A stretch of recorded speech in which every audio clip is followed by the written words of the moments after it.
Nous sommes au Computex sur le stand de Lianli qui, comme chaque année, présente au Computex ses nouveautés pour les 12 mois à venir, plutôt pour les 6 mois à venir, puisqu'ils ont tendance à renouveler leur gamme et à les multiplier très souvent. Alors, quoi de neuf chez Lianli cette année?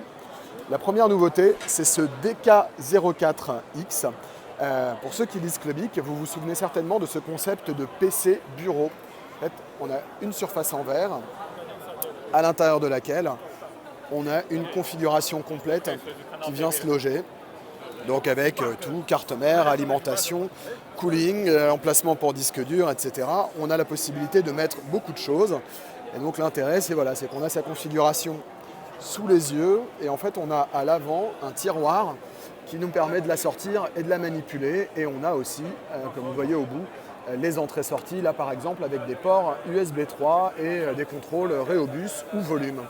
Alors, intérêt du dispositif discutable, on n'a pas forcément envie de mettre les mains dans son PC tous les 4 matins, mais bon, c'est la 4e génération de PC bureau chez Lianli, donc il faut croire que ça se vend un peu. Les précédentes versions ont vraiment été référencées, hein. On pouvait les commander en France, ça coûtait aux alentours de 1000 € tout de même. Là, ce nouveau, il est un peu plus cher, parce qu'il présente une particularité, c'est qu'il est sur des pieds motorisés. En fait, Lianli a décidé d'embrasser la tendance du stand-in desk. Vous savez, c'est cette logique qui veut que le bureau se surélève. Donc on a des panneaux de contrôle là qui permettent d'actionner les vérins et le bureau va s'élever jusqu'à une hauteur suffisante pour que vous puissiez travailler debout. Il paraît que c'est meilleur pour le dos et il y a vraiment des adeptes. Voilà, donc c'est vraiment pensé comme un bureau complet, hein. On a des bras pour fixer les écrans, etc. Du coup, la logique du PC bureau amène Lianli en fait à faire des bureaux sous sa propre marque. C'est un peu surprenant pour un acteur qui est à la base un spécialiste du boîtier PC aluminium, mais donc il se lance dans les bureaux et même, alors là c'est plus en guise de test, mais ils étudient la possibilité de se lancer dans les chaises de bureau à tendance un peu gaming. Bon là en fait c'est un partenariat avec Noble Chair qui est une nouvelle marque sur ce segment. Mais ils envisagent, pourquoi pas, de lancer des meubles sous leur propre marque. Allez, on revient à des choses plus informatiques avec le PC Y6B, qui est un concept un peu rigolo, un peu farfelu, de PC donc en forme de yacht. Vous vous souvenez peut-être qu'une année, ils avaient un petit train. Bah voilà, cette année, on passe au yacht. Donc c'est un vrai boîtier PC, et c'est vendu aussi. Ça coûte quelques centaines d'euros. C'est pas vendu en grande quantité, vous pouvez vous en douter. Mais voilà ce que vous pouvez obtenir avec ce genre de boîtier si jamais vous avez le courage de le modder. Donc ça fait quand même des idées originales. Avant d'en revenir au boîtier, petite nouveauté, et vous allez voir que ça a du sens par rapport à la gamme de boîtiers. Lianli se lance dans les alimentations petit format, donc SFX, avec 2 modèles 550 et 750 watts.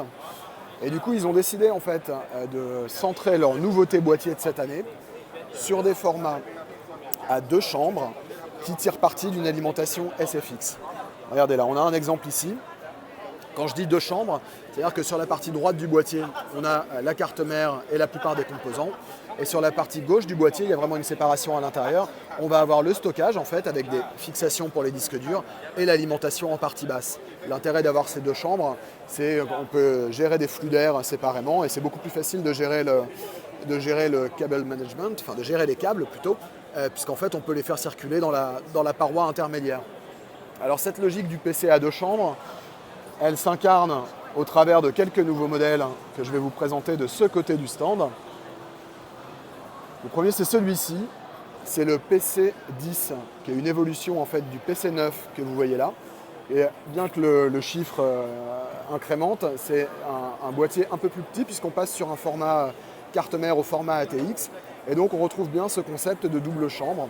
Vous voyez que là on a un mode qui est installé dans la partie gauche quand on est en face du PC. Et il y a un peu de stockage ici parce que le mode est fait comme ça. Mais en fait, les emplacements pour disque dur et l'alimentation sont faits pour passer sur cette partie-là. Voilà, donc ça donne des designs en 2 parties. Voilà, on aime ou on n'aime pas, mais en tout cas c'est le pari de Lianli pour cette année. En façade, on observe qu'ils ont décidé de mettre de l'USB type C. Apparemment c'est le cas sur tous les nouveaux modèles, donc ça c'est plutôt c'est plutôt une bonne idée au regard des tendances marché. Alors, je voulais le retrouver en vide. Ah voilà, il est là. Voilà le même, donc le PC10, mais vide cette fois pour que vous puissiez voir un peu l'intérieur de la tour. Alors comme je n'ai qu'une main, je ne peux pas vous l'ouvrir, mais bon, je pense que vous avez l'idée. On précisera les caractéristiques techniques plus en détail dans l'actu. Pour les amateurs de grand format, l'autre nouveauté c'est celle-ci, pardonnez-moi, là la référence ne me revient plus. Mais donc on est vraiment là sur une évolution d'un modèle antérieur. Donc très grande tour, format Extended ATX possible.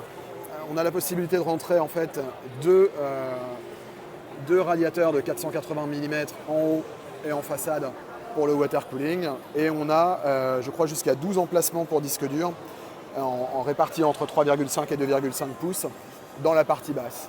Donc voilà, ça c'est le Lianli haut de gamme que les amateurs apprécient. On est évidemment full alu, avec pas mal d'options en termes de rangement, de passe-cloison pour le water cooling. Et une façade somme toute assez sobre. Là on n'est probablement pas sur un produit définitif parce qu'on voit qu'il y a quelques petits défauts dans la conception. Voilà, donc ça c'est les principales nouveautés de Lianli pour cette année. Chez eux, il n'y a jamais de prix et de date de disponibilité qui sont donnés, donc je préfère ne pas m'avancer. Et puis pour les plus petits budgets, il y a la gamme Steel. Donc on est sur des boîtiers en acier et pas en aluminium. Voilà, avec 3 nouvelles références qui sont ajoutées et présentées ici. Je vous les montre en plan global. Les caractéristiques sont beaucoup moins intéressantes ici. On est sur des boîtiers qui ont vocation à être vendus entre 40 et 50 euros.